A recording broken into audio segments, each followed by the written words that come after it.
It made me cry.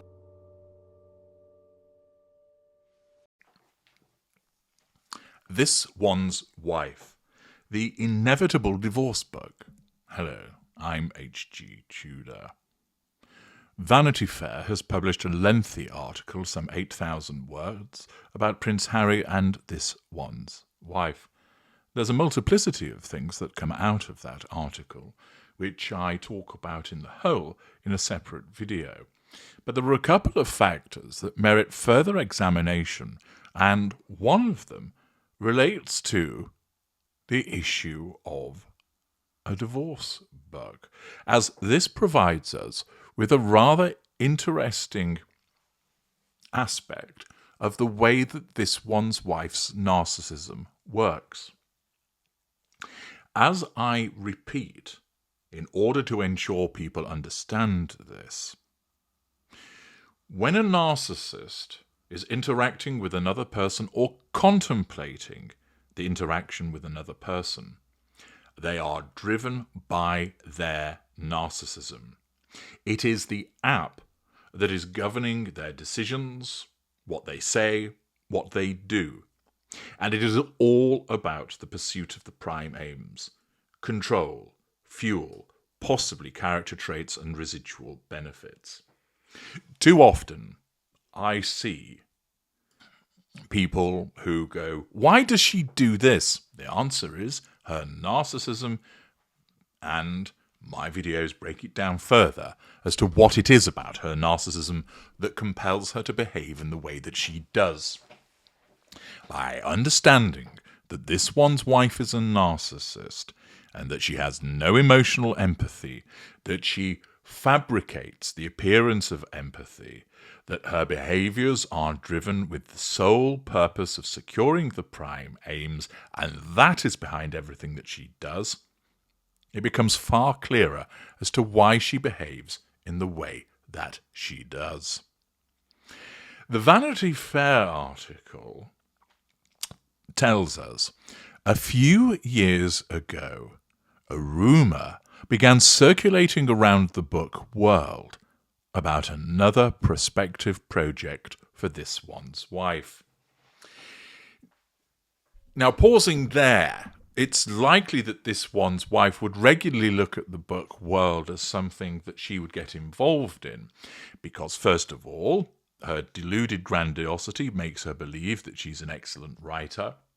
Her self-absorption causes her to believe that she has interesting things to say.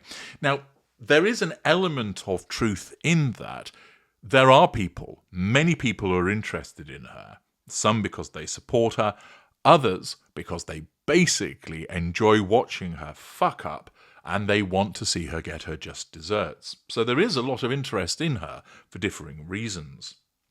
Accordingly, there is an element of truth in her believing that what she would create people would want to see, although it might not be for the reasons that she understands.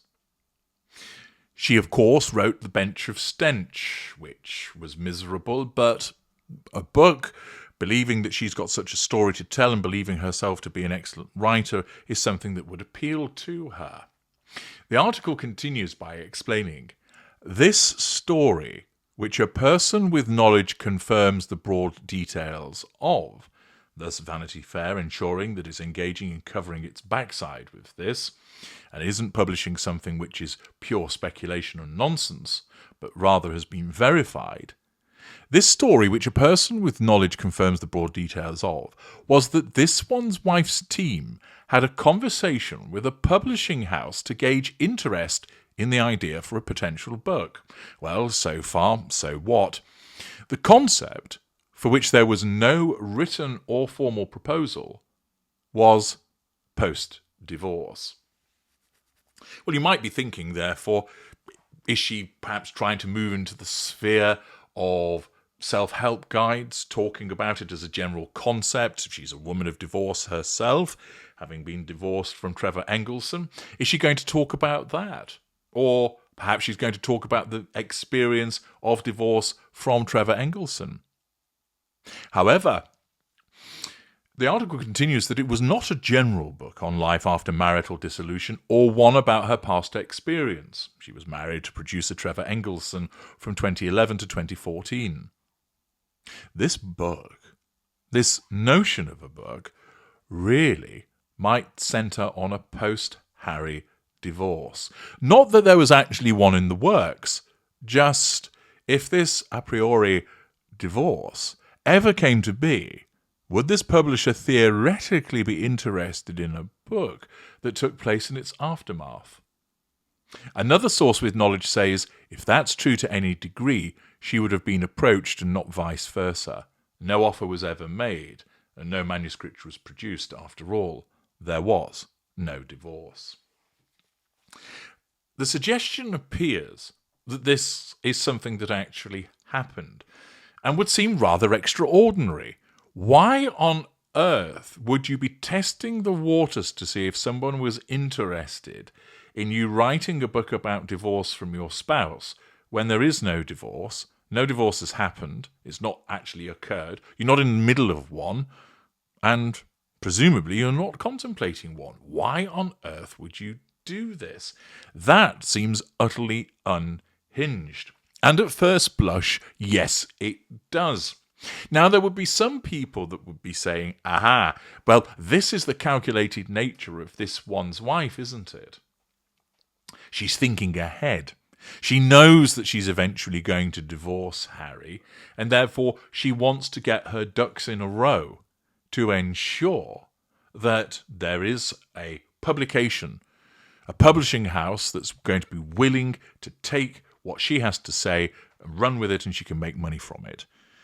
She knows what she's going to do. She knows that the inevitable divorce will come along, and therefore she wants to ensure that she's got a book deal in place. See, it's evidence of her planning.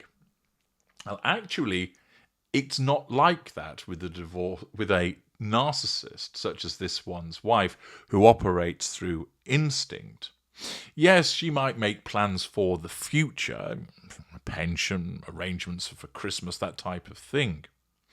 But it isn't that she sits there in a hollowed-out volcano going, "Wah!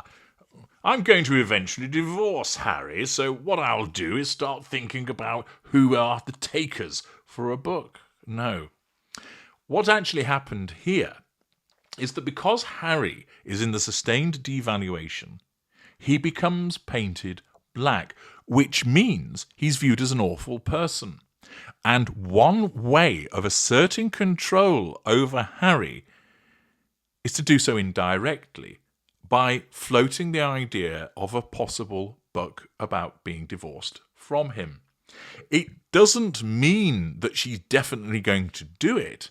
It is her narcissism operating in the moment so that she sees him as painted black, and her reaction to that is to say, might you be interested in a book about me divorcing Harry? Yes or no? It's a little bit like with a narcissist saying, I don't want to be with you anymore, or I'm thinking about leaving you. The narcissist actually doesn't then leave you. What's happening is the narcissist is saying that to you because you're painted black, and it's a form of provocation and threat designed to assert control over you and prompt a response. Here, her narcissism doesn't go to a direct assertion of control over Harry, but instead causes her, through her team, to gauge interest for a potential book about divorce post-Harry, which seems completely bonkers given the fact that there's no divorce having taken place, there's no divorce on foot, and it doesn't even appear like it's being contemplated. But when you're painted black in the eyes of the narcissist hates you. The narcissist can't stand you. The narcissist wants to get away from you. The narcissist wants to end the relationship, wants to divorce you. Of course, 5 minutes later, all of those thoughts can dissipate because you're painted white again. But I see it as entirely believable that she would do something which on the face of it seems completely bonkers. Well, hang on, I'll go and check to see if there's any interest in a book about me divorcing Harry, even though we're not divorced and there's no divorce happening. The fact is, at that precise moment in time, because he's painted black, her narcissism sees him as being awful, and all of the problems around him And therefore, one of the responses in order to assert control over him directly is to go to somebody else and say, if I was to divorce him and write a book, would you be interested?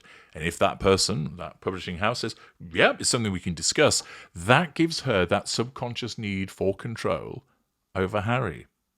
Thus, not only do I see it as likely that she would do something as madcap as this, it is once again driven by the in-moment nature of her narcissism operating instinctively. Something you wouldn't know were it not for my work. I'm H.G. Tudor.